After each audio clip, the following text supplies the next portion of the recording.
Walivyorudi naanza na hicho, kuanza kutesti kuona wamerudi kwenye ule ubora ama wameshuka.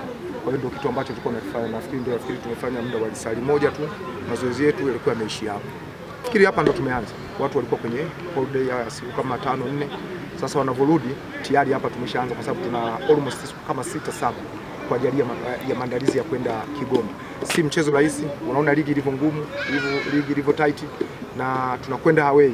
Kwa hiyo kikubwa zaidi ni kuendelea kuomba kwamba hao wachezaji walivyorudi hakuna mtu ambaye ana injury, isipokuwa mtu mmoja tu, Antwi, yeye ndo hakuonekana leo kutokana na kwamba alikuwa na maumivu toka huko nyuma, lakini waliobaki wote walikuwepo, kutoa wale wawili ambao wameenda national team. Kwa hiyo ni jambo la kushukuru Mungu kwamba kiafya wachezaji wote walikuwa wako salama kabisa.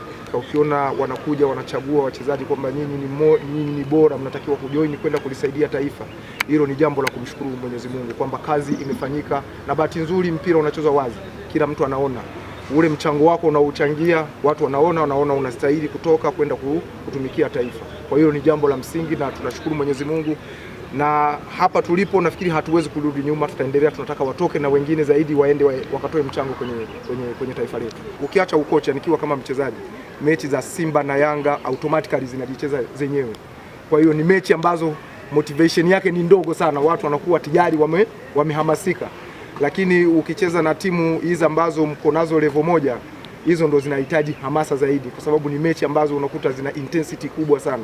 Lakini hizi za Simba na Yanga moja kwa moja zenyewe zinahitaji tu maneno machache kwa ajili ya kwenda kucheza hiyo mechi. Ukiangalia ule msimamo ule ndo unakupa picha.